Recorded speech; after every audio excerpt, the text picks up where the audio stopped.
And this is BizPulse with me, Sinimabi, only on ANN7. Thanks so much for joining us. Capitec Bank accuses US-based Viceroy Research Group of having a profit motive. This is after Viceroy's released a report that claims Capitec is at risk of default and bankruptcy.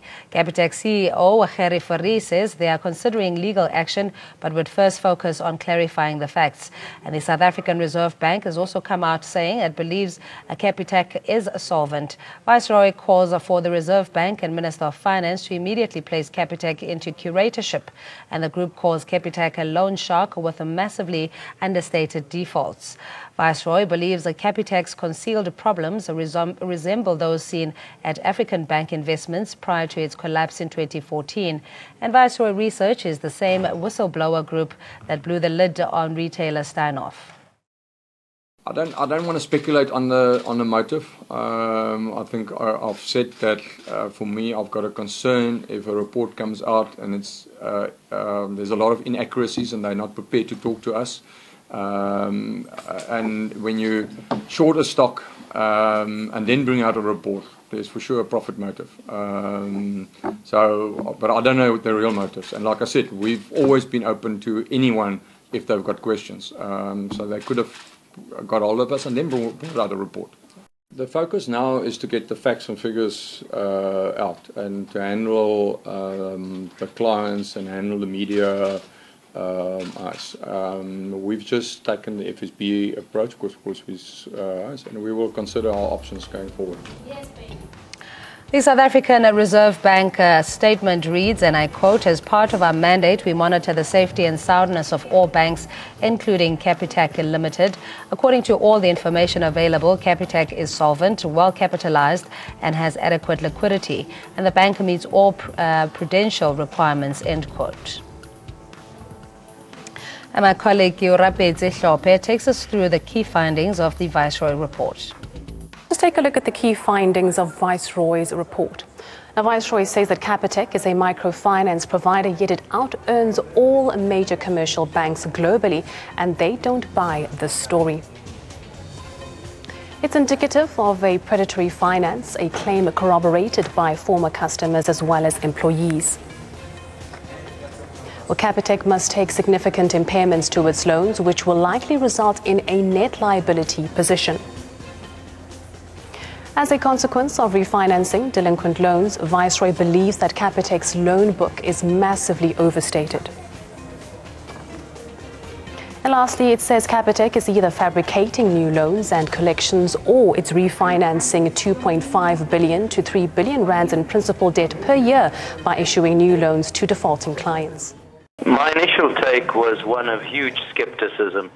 Ever since I learned that Viceroy actually take positions prior to issuing reports on companies, I have to say that I am very skeptical as to the veracity and integrity of some of their analysis. Effectively, what they do is to sell the shares of the company that they're investigating short.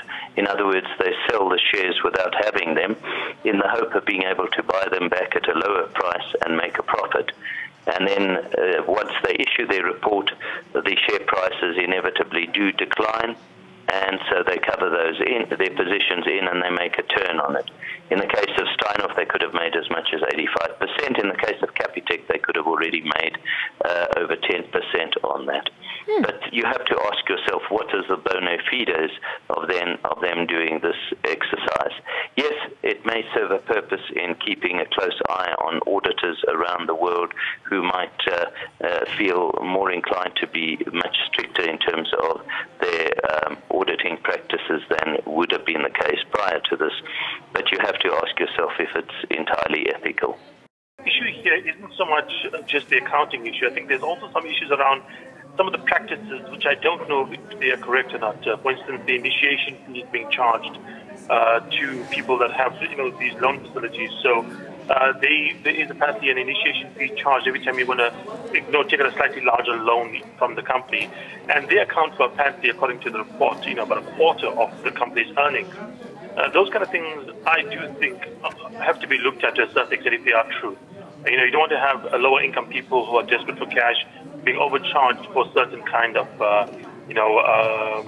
services. But like Mr. Jameen has said, this is a case of a very small company. We're talking an absolutely tiny company compared to the larger financial institutions of the world. Very small number of people. I think it's about 3 analysts in total. Some of them are quite inexperienced. Some of them come from a very different kind of background. One's a social worker, for instance, or former social worker. And the fact of the matter is the fact that they can go out and actually make an impact on South Africa is something that we should be concerned about. Not just even if they are malicious or even if they are doing it for the wrong purposes. If a cat can kill an elephant, it's not so much the cat is strong, it's because the elephant is sick. If a tiny little company like this can make such a big impact on a market like South Africa, it's not because they are so strong. It's not that because they have so much power. It's because our financial system at the moment is under, a bit of scrutiny. It is weak at the moment.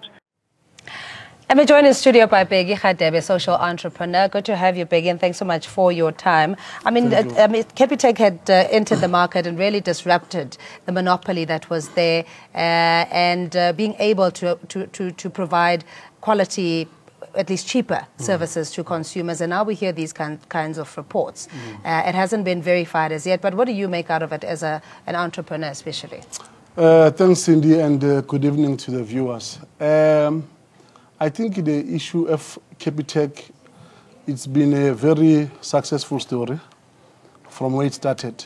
You remember when Capitec was starting, they say it's a bank for certain individuals. Low-income earners, low-income earners, and it entered the market very well and worked its way up. So I believe that it has done very well in the banking sector. And these reports are intimidating because largely people who bank with Capitec, it's predominantly black people who are at the lower income rate who bank with Capitec. So when this news comes, you find what is the motive, because Capitec would have found an angle to enter the market and service the client that other banks have excluded, not been upon. Then it created that space and became a successful bank. That's why it was awarded even an award for the best retail bank, beating all the banks.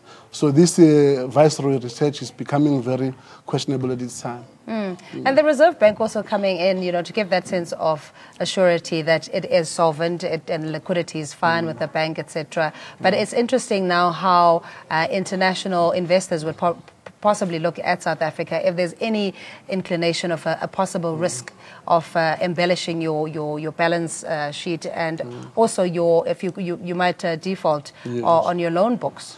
It is correct to say that they need to be checked if they follow proper procedures, but it mustn't have an ulterior motives, because as a Capitec is having a following and is having a much following on the banking sector.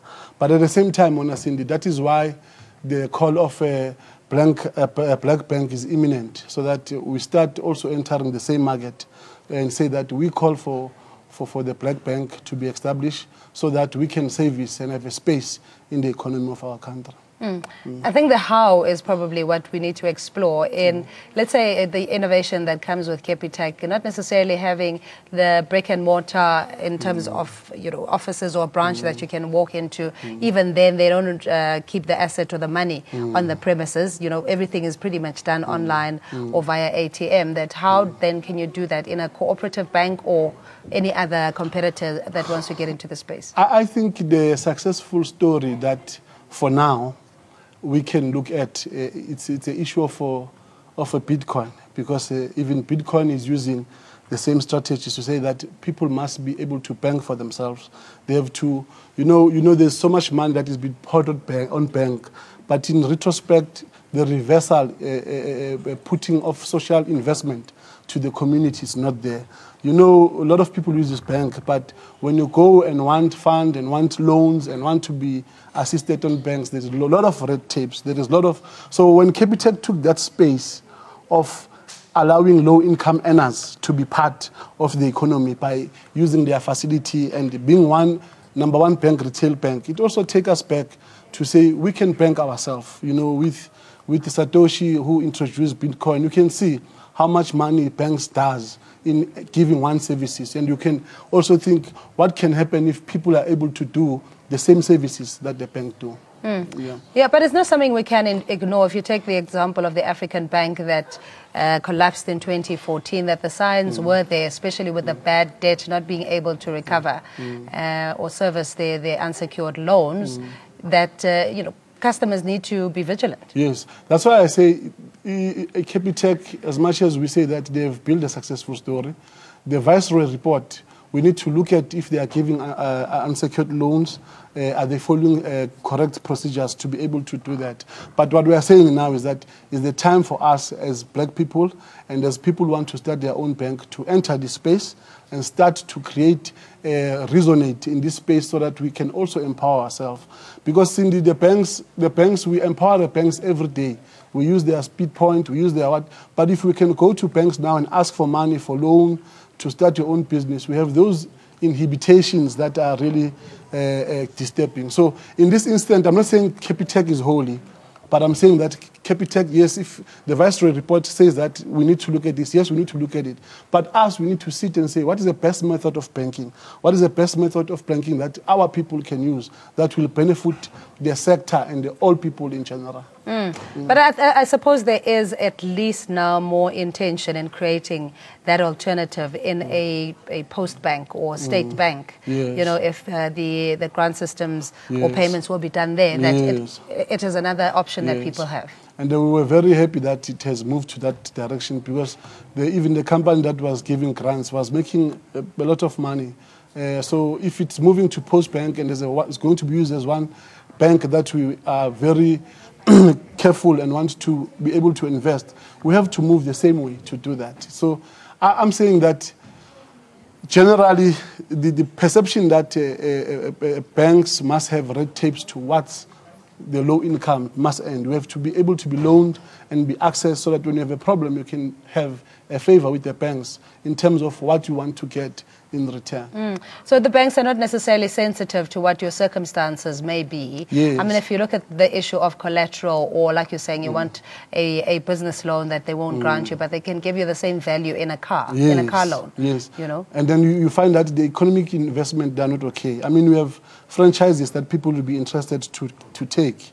I won't name them, but you can't access a franchise. You have these inhibitations that you get when you want to apply. So we need to move to an entrepreneurship space.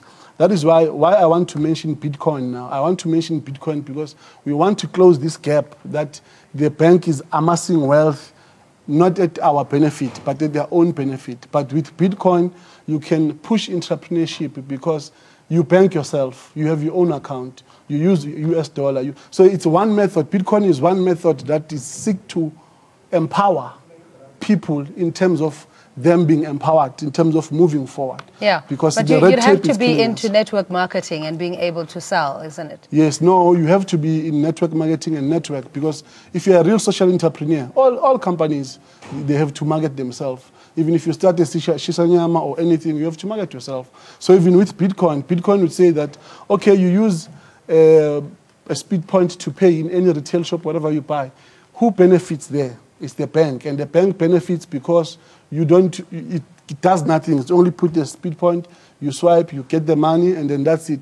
But in return, when you have to go to the bank and say, no, the bank, I need a loan of this, you can't be assisted. So we want to take that space of saying what the bank does, I think in every humanly possible we can do. So those services we can do ourselves. What they do in the bank is not difficult, and the Bitcoin has introduced that. And of which I'm very excited about it because it's a solution that says that we can be bankable. So for me, as an entrepreneur, it came as a solution to what we are talking about. Because even Capitec, we see the attack because it has a lot of black people that invest in Capitec. Maybe they want to disturb the market. We don't know what's the intention of the report, but at the same time, when we're still there, us as self, we're not going to stay and say, defend Capitec is holy. We need to also create a space and say, the call for black bank, it's imminent because of this, what we see.